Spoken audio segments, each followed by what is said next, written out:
Novi, do you know the song 12 Days of Christmas? 12 Days of Christmas? There aren't 12 Days of Christmas, Daddy. We live in the Philippines. There's 137 days of Christmas. 137 days of Christmas?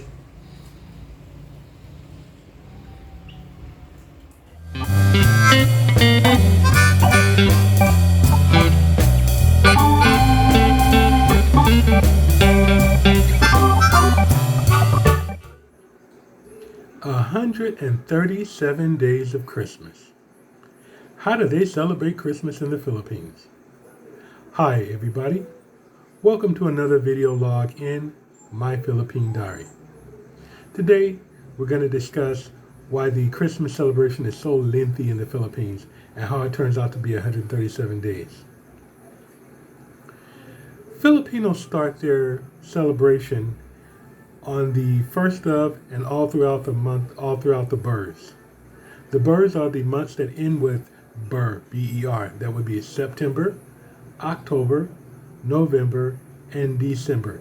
They celebrate all of these plus up until the third Sunday of January, which is Black Nazarene or Santo Niño Day. That's a total of about 137 days. Filipinos are diverse, especially for the area of Asia that they're in. Compared to their neighbors, there's very little comparison about how diverse they are. Japan probably has a 98-99% homogeneous population. Not the case in the Philippines. I'm imagining that this is because there are 7,000 islands in the Philippines, as we know, and many of those islands have been invaded and colonized by other countries, leaving, of course, their influence with the Filipinos. The Spanish invaded the Philippines invaded and colonized between the years of 1565 and 1898. That's a 300-year influence. The Philippines is actually named after Philip II, a king of Spain. Around that same time, Spain also invaded Mexico, and they were calling it New Spain. Eventually, on behalf of Spain, trade routes were opened between Manila, Philippines, and Acapulco, Mexico. And during that time, large ships called galleons were sent back and forth twice a year. Those ships were loaded with spices, textiles, things made of porcelain. And on the way back, those ships came from Mexico, New Spain, with lots of silver. On those Spanish galleons, oftentimes the laborers were Mexicans. They would be on the ships, they would unload and load the ships. While they were in the Philippines, they interacted with the Philippine people. They learned the language, and the Filipino people learned Spanish, learned their language. And so this is how the cultural exchange between the Filipinos and the Mexicans took place. And that is why there are so many cultural similarities, shared cultural traits held between the Filipinos and the Mexicans. Christmas is a religious holiday. With that in mind, the Filipinos is 86% Catholic, 6% Christian, and 2% Protestant. Christmas celebrations start with caroling. Lots of groups of young kids get together and they walk around going house to house and they sing songs, and sometimes they have an instrument or two, maybe a guitar, maybe a tambourine, maybe a drum, and sometimes they even bring boom boxes or musical boxes. After you listen to them sing for a while, you share a few coins with them and they move on to the next house. Like Westerners, Christmas parties are often held the second week of December. School kids are getting out around that time for Christmas vacation. They're going to be out till January something, and workers tend to get a work vacation. Usually in the Philippines, you get 2 or 3 weeks off during Christmas time, and you go back roughly about the same time your kids go back to school. You also get an extra check. I think they call that the 13th check or something like that. Anyway, as a Christmas bonus, generally speaking, you get an extra check for Christmas. During the season, you will see variations on the nativity scene. A star-shaped lantern. There are lots of star-shaped lanterns.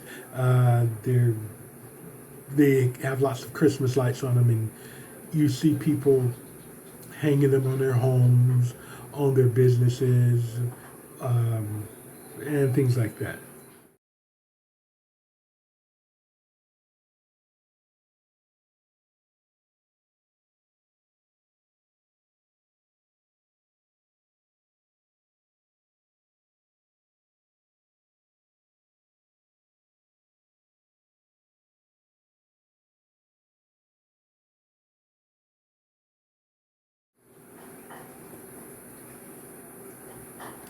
During the Christmas season, uh, homes are often adorned with these lights.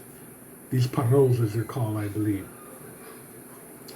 Somewhere around December 16th to the 24th, lots of Filipinos start going to mass for that week, especially the Catholics. That's a Catholic thing, and as we've heard, the Catholics are a large percentage of the Philippine nation. So church attendance is definitely up during that period of time. Sometimes you see people enacting or reenacting the Joseph journey, the journey of Joseph and the Virgin Mary going place to place, looking for a place where she can rest, looking for a room where she can rest and have the baby, Christ. Depending on where you are, in some provinces and at some schools, they have Three Kings Day. The schools will hold a little pageant, and they'll dress three kids up, and they'll dress some kids up in the manger clothing, and they'll just reenact. They'll have a live reenactment of the manger scene. Sometimes in a province, you'll find that they will choose 3 young boys or even 3 men to ride around town on a horse or carabao, and they give out trinkets, small candies to the kids in the vicinity, in the area. Sometimes the kids leave their shoes outside, hoping that the three kings will come and leave candy or money in their shoes. In the city of San Fernando, which is close to where I live here in Pampanga, they hold the Giant Lantern Festival. There's actually a competition where people make lanterns and they show their lanterns. They have a competition and prizes are given out. This has become so popular that the city of San Fernando is being known as the official Christmas capital of the Philippines. It's becoming very popular. So if you're in the Philippines and you're looking for something to do during the Christmas time, this is definitely one of the things that you should keep your eye on, one of the things that you should do.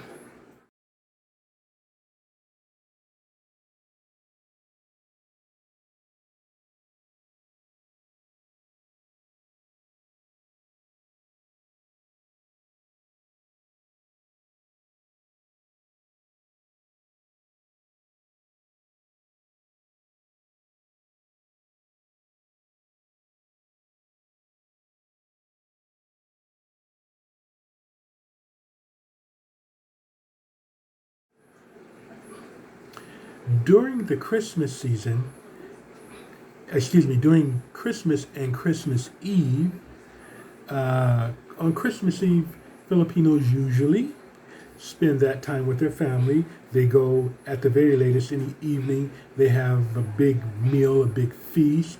They play games, they sing, they bond with the family, and that meal usually tends to last all the way over until the next day, the next morning, which becomes Christmas. Depending on the family, sometimes the kids open their presents on the 24th, and sometimes they have to open them on the 25th.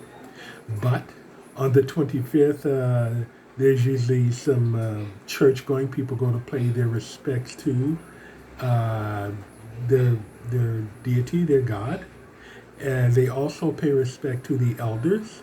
And that's when they have that magmang, the thing where the young person takes the hand of the elder and holds it up to their head as a sign of respect and blessing.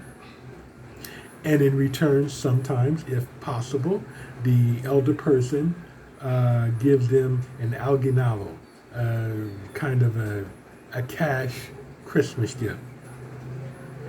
A lot of emphasis is placed on the godparents to do this as well, to give the kids a little money. Sometimes they give it to them in a very colorful envelope. That envelope is called an ang pao, I believe. So they put the money in the envelope and then they gift the money to the child.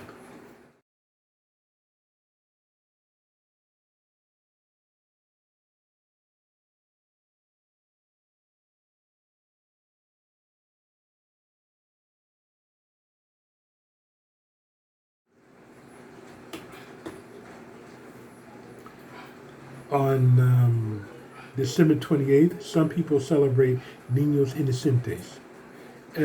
Cruelly enough, they tend to prank young kids, take advantage of naive kids, laugh at naive kids. I guess it's kind of like a April's Fool. On New Year's Eve, once again, the Filipinos tend to gather with their family. They have a meal, a large meal. That meal tends to extend over night until January 1st, or the beginning of the beginning of the new year. Just like we do in America, on New Year's Eve around midnight, they make lots of noise. They start the motorcycles and rev the engines. They blow the horns. They set off fireworks. They make a lot of noise in hopes that it will bring them prosperity for the new year, and also to ward off the malevolent spirits, the bad luck monsters, I guess. There are various religious processions during the Christmas season. You'll see people parade, people walking down the street, and they're usually followed by a huge crowd of other people. And that parade goes on sometimes for 5, 10, 15 miles, depending on how devoted they are, how close they are to the place that actually started the tradition. Two very popular subjects of these processions are the Black Nazarene and Our Lady of the Antipolo. The Black Nazarene is a statue of Christ made of wood by an anonymous person in Mexico, an anonymous sculptor. He put it on one of those Spanish galleons, one of those ships that go back and forth between Mexico and the Philippines. It arrived in the Philippines in 1606. It became very popular very quick, became very highly respected. People worshipped it a lot. And for some reason they had to move it, and so they took it out and they moved it to the next location. And when they did, hundreds of people came out of their houses and followed the people moving the monument. And so that's what you see from time to time, a reenactment of that, them moving the monument from one place to the other, and the people following in respect. It's said that that statue uh, granted miracles and helped a lot of people. So if you were lucky enough to pray in close proximity to that statue or touch it, you were sometimes granted a miracle.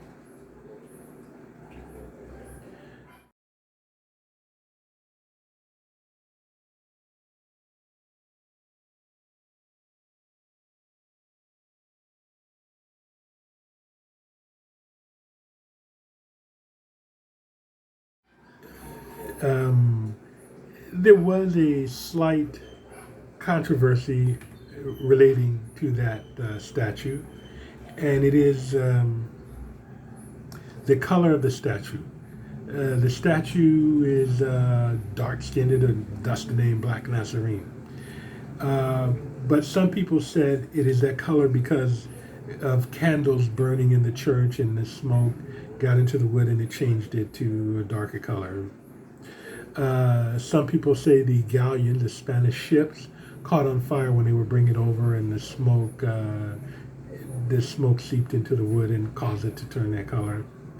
But a famous Filipino religious scholar, Monsignor Sabino, who was later attending school in the U.S., Loyola Theology School, where I guess he had the privilege of actually seeing and examining the statue himself, said that the color went all the way through the statue, so it's not a matter of smoke damage. He said that he thought it was because the statue was made of mesquite wood, or darker wood, and that's why it was that color. He went on to say that the artwork in that region of the world, in that region of Mexico, was often done in this mesquite wood, and so that's why it was a day. That's why it was that way. He offered as an example the Our Lady of Antipolo, which was another statue made in Mexico and shipped over roughly 20 years later. It is a statue, it is a monument of the Virgin Mary.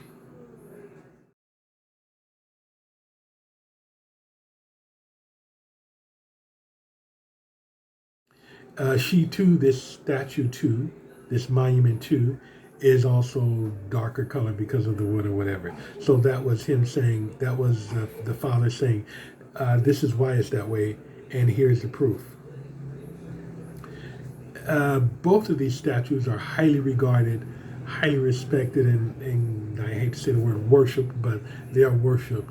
And it's because people seem to think that miracles come from those lucky enough to be within close proximity of it.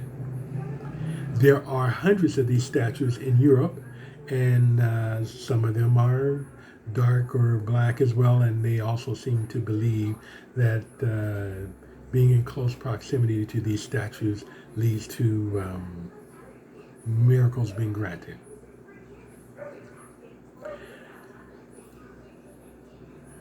These parades, these processions tend to happen twice a year on Good Friday and Basilica's feast day. And so, once again, they are just reenactments of the actual movements of the original statues. But it happens a couple times a year, and these parades are huge. These processions are huge, often thousands of people following. I believe I have a picture that I'll post and show you what this looks like in real life. The last aspect of Filipinos and their Christmas celebration that I want to cover is the influence of the America or the Western world. As a result of the Americans, you find that things that we did in America, they do here, such as the Santa Claus, the Christmas trees, the tinsels, the faux major scenes, the fall evergreens, reindeers, snow, stars of Bethlehem, and Christmas lights just all over houses. Things that were initially found in America but somehow made their way here to the Philippines. And so that's how Philippines celebrate Christmas for 137 days. Thanks for watching. That's another video log in My Philippine Diary. Thank you. Good night. Please like, comment, share, and subscribe.